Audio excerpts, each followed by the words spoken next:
What is going on? I'm John Hansen. Welcome to another edition of Hansen's Hints here at fantasypoints.com. We are still going through all 12 draft positions to try and implement my draft plan, the players that I'm targeting, my approach to all the positions for all 12, 1 through 12. We're up to draft slot 9. Now, as we've gotten deeper into the first round, we are considering running backs a little bit more in round number 2. But the question is, as we get further down at 9, 10, 11, are there 2 wide receivers there that are really appealing, basically, at those ADPs? And do we open a draft at the end of round 1 going wide receiver, wide receiver? Well, I've gone through the various scenarios here. So this podcast / video will go through the optimal scenario in terms of me, at least in terms of my findings here, and we'll use the fantasy points generator once again. So we'll transition into a screenshot video of me on the fantasy points generator going through a draft from the 9 hole. So without any further ado, let's get to it. Let's go to the video. I'm going to draft a team from the 9 hole, and it will be Gurific. Okay, let's draft a team from the number 9 hole here on the Fantasy Points Generator software. We're going to start 1 quarterback in this league, 2 running backs, 3 wide receivers, a tight end, no kickers, no defenses. We do not care about them. At least I don't. And we're going to go with 2 flexes with wide receiver, running back, tight end possible. In the flex with PPR, we named our team. We're ready to rock and roll. Let's take a look at what we are presented in round number 9. Well, we're going to get the recommendation here. It is Amon-Ra St. Brown. I did this about 20 hours ago and went with CD Lamb. We did bump down Lamb after our projection summit on Saturday, the 5th of August. But the difference between Lamb and Amon-Ra is 1 point. So I'm going to stick with Lamb here. You could certainly go Amon-Ra, a little bit more of an aggressive pick. We certainly feel really good about Amon-Ra St. Brown this year. Moving on to round number 2. What is the recommendation? We certainly don't want Patty Mahomes that early. The software does. Software likes it. Software does, when we check off Hansen's hints, recommend Jalen Waddle. And this is very similar to what happened in the previous draft from the 8 hole, where you have a really appealing wide receiver 2 in Waddle or maybe Olave, somebody like that. But the number of highly impactful running backs is, well, that's not a large number to begin with. And I felt going running back here was the play. So I went ahead and I took Saquon Barkley, who, as you saw there, if you're watching the video, was right there behind Waddle on the queue, if you will, in terms of optimal pick. So we'll go a little against the recommendation there. And we move on to round number 3. And boy, this thing does love Hawkinson. I'm not into that. It's a little too early. We can go Debo here, but, you know, we do love Ayuk. I keep taking CD Lamb here, or not CD Lamb, Jerry Jeudy. Or actually, no, we could go Breece Hall here. And then we could get a guy like Christian Watson, which is a guy we have not drafted yet. So if we wait a pick, we can get Watson. And that might be better than going Jeudy here. But I believe the route I took was, in fact, Jeudy. So we're going to go Jeudy here. And we're kind of living and dying on Jerry Jeudy here. We're banking on a big-time blow-up year. As you know, it doesn't have to be a blow-up year. And we're taking him at 33 here, by the way. His ADP is 38. It's not that bad. So I actually do like Jeudy a little bit more than Watson. So we'll get him into the fold here. We do want to get in that wide receiver business for sure. Big time drop off. Ooh, Justin Herbert gets the nod here. Software still likes Hawkinson.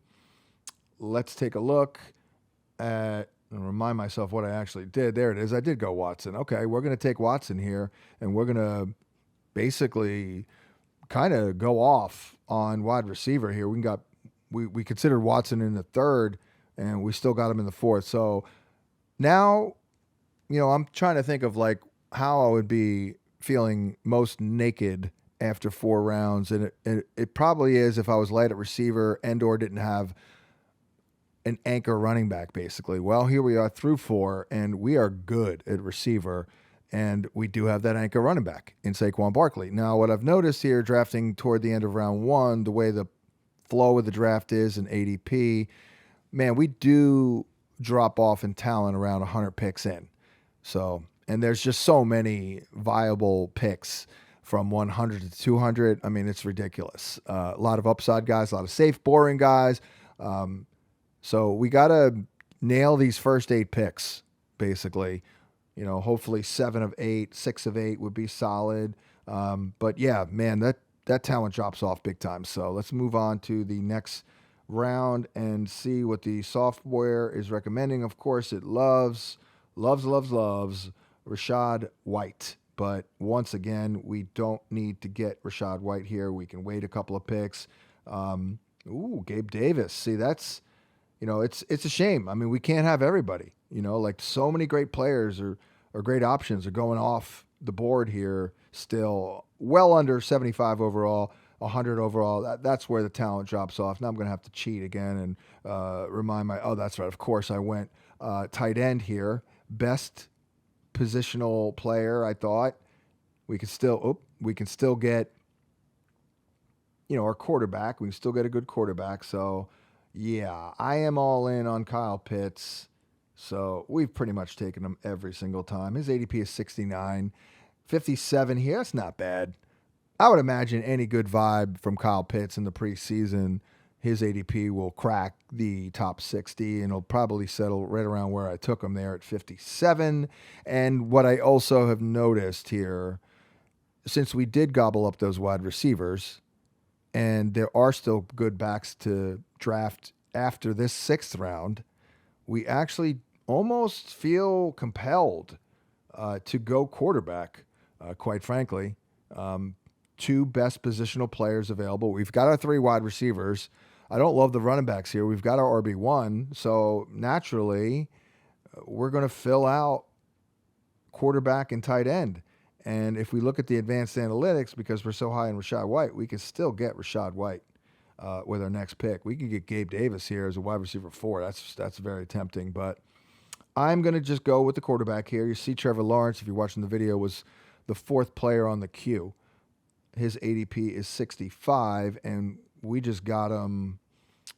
Check out the draft report. We got Trevor Lawrence. Where the heck is it? At 64. Okay. I mean, it's close enough. Pretty close. So now we are a little light at running back, of course. You see James Conner, though, available. I'm sure we're going to get a recommendation of Rashad White, but we could go Javonte there. Once again, got to remind myself, what did I do in this draft? Of course, we went White. We can't quit him, so we'll grab White here. Pretty good at ADP. We pretty much got him right at ADP. So there's that RB2 we've been taking over and over and over again. And we go right back to running back. Let's go. With James Cook, we can't quit him in the 8th round as our RB3. So all of a sudden, we get our quarterback, our tight end. We're good at receiver. We've got our anchor running back. And all of a sudden, boom, boom, boom. We go White and Cook. And now we have a decent stable of running backs. Just like that. Let's move on here. There he is. Sky Moore. What a perfect 4th receiver. This is perfect. You hold off. You get it. 3 receivers right away. Then you hold off for a while. Grab all the other positions. Fill out your roster, your lineup. And then, boom, get Sky Moore. I mean, that is just absolutely fantastic. That ADP, though, is rising. Look at Sky Moore's ADP inside the top 100. What was it, 140? About 2 months ago. Not that I'm surprised as the biggest Sky Moore stan in the world. Moving on here, let's see what I do. Yeah, now we go a little boring with Brian Robinson. So believe it or not, I mean, we go real heavy at running back here. And Brian Robinson is boring, but he is a good fourth back. I've actually talked with Ron Rivera himself this year, back in late June, about their running game, and they're going to really focus on Antonio Gibson as that pass catching specialist, third down, change up guy. Brian Robinson, clearly the lead guy. He's feeling a lot better this summer. Obviously got shot last year. And Ron Rivera told me that they're going to look to get him the ball in the passing game a little bit on early downs, which is very smart because he's a pretty good receiver and it makes you a little less predictable. Next pick, I think we're good at running back or wide receiver, running back now with Barkley, White, Cook, and Robinson. Not bad. And next, I believe I went with my guy Darnell Mooney, which I did. Not the greatest upside, but, I mean, he's good. I understand there's only one ball there, but Darnell Mooney, I still maintain, is good. You know, if you looked at his numbers, by the way, from I think it's week 4 through 11 before he got hurt, I think it was a 7-game sample size. It was still poor, but Darnell Mooney somehow was wide receiver 22, and that's basically where I had him.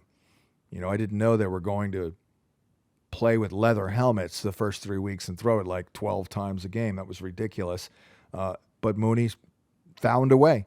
Now he's the 2. Yes, he's going to be down the pecking order a little bit, not going to be the go-to guy, first read guy, but he'll also probably get better matchups working off of DJ Moore, and he does have that 3-year history here with Justin Fields. So I do still like Mooney. Let's move on here. Where do we go next? I mean, we've been taking Chiggy just every single time. He just pairs well with Pitts. He's kind of sexy. I know they added D-Hop. That's going to hurt the volume probably a little bit. So now we're just adding as much quality depth as we can in round number 13. Once again, who the hell did I take here? Yep, that's what I thought. Alec Pierce, who I like a lot, yet another receiver here. And he is he's our 6th receiver, Alec Pierce. That's pretty good. We are maybe a little light at running back with only 4, but not too bad. Certainly we can make up for it. So the advanced analytics, we are definitely eyeballing Gus Edwards late, but it's time for our backup quarterback. And once again, I'm going to go with Ken Pickett. I could go Purdy. You know what? I could go Purdy. Did I go Purdy here? No, I did not. I could go Purdy, though. We'll go Ken Pickett, though. They're close. I mean, Purdy does have Trey Lance there. I mean, it's still possible that Trey Lance will emerge at some point. So we have completed the draft, adding as much quality depth as possible. We'll end the draft here, and let's take a look. I have checked this. I think this team came out pretty well, but the software, we're drafting against it, obviously using ADP out of the 9-hole. Let's see how we made out in terms of projected points and the like. And there it is. Look at that. We came out first in starter points and first in total points. And the starting lineup here is going to be Trevor Lawrence, Saquon Barkley, Rashad White, CeeDee Lamb, Jerry Jeudy, Christian Watson, Kyle Pitts. Very gurific. In the flex, we'll have Jimmy Cook and Sky Moore. Our depth is Brian Robinson and Gus Edwards. Keep in mind, we're starting 3 running backs there, 1 in the flex. And our backup wide receivers would be Darnell Mooney, Alec Pierce. Backup tight end is Chiggy Okonkwo, and, of course, Ken Pickett. So there it is. That would be a pretty optimal route. Certainly you can veer off of this a little bit, but we get in the wide receiver business when we're drafting at 9, and we take care of tight end and quarterback in rounds 5 and 6. Take advantage of the running back depth and the dropping running backs basically are falling down the board a little bit or unusual values. Take advantage of that in round 7 and 8. Take advantage of the sleeper wide receiver of the year, which is Sky Moore, of course, in round 9, and off we go, and look how we look. There it is. That's the draft plan executed from the number 9 hole. Thanks for tuning in. Make sure you like, subscribe, all that good stuff. Leave a good comment, throw us a bone, and we'll catch you next time.